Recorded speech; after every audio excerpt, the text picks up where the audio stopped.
But see, I don't want to get lost in the story of J.C. Dugard tonight, but I want to use that to say this, that we sometimes suffer from a spiritual form of Stockholm Syndrome. That somehow, sometimes, we can end up in wayward situations and places where no Christian ever ought to be. And our families ought to ever not look like that. But somehow we normalize it. Somehow we say it's acceptable. Somehow we say this is okay. We fight with things and we deal with burdens and we deal with sin and we deal with things that go wrong in our lives and we just accept it as normal. We begin to defend our own shortcomings. We begin to think, well, church has always been this way. People come, people go. Easy come, easy go. That's just the way it is. It becomes acceptable behavior. It becomes an acceptable set of circumstances. You know this, I'm going to reveal something to you. Okay? This is a great insight. This is for free. I won't charge you tuition. But the thing about insane people is that they don't know they're insane. Amen. People who are nuts don't know they're nuts. They think they're normal. That's right.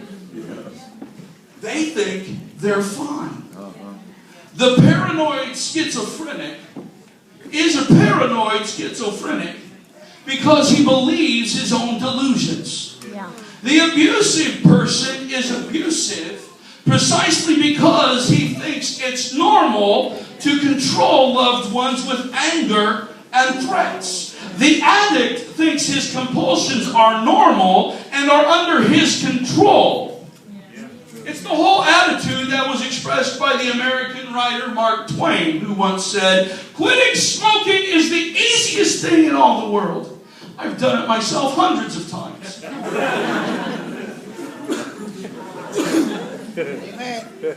He was quite the wit. And the only way for counselors and therapists to aid people who are trapped in their delusions is to present them with a new normal.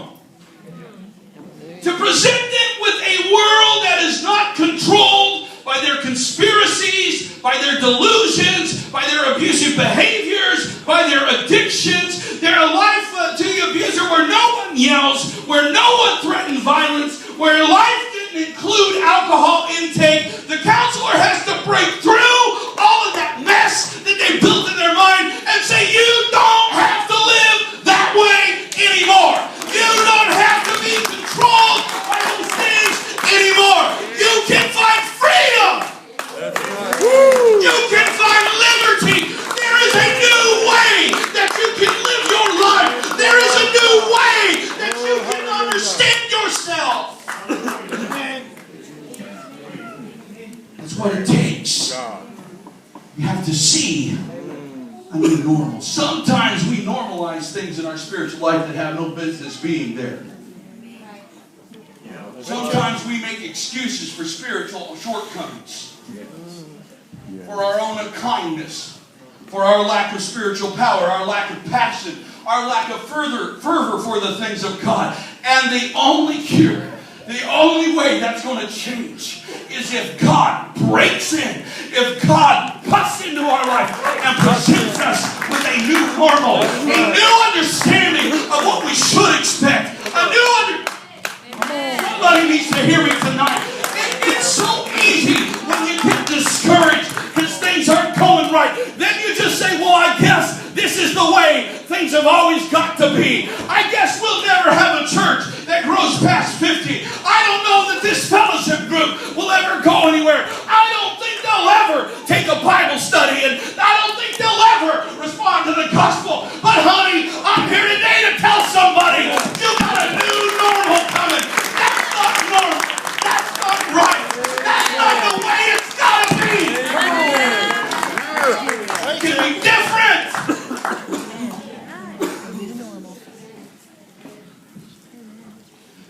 Jesus is fixing to lead his disciples in John 14. He's going to go through the crucifixion.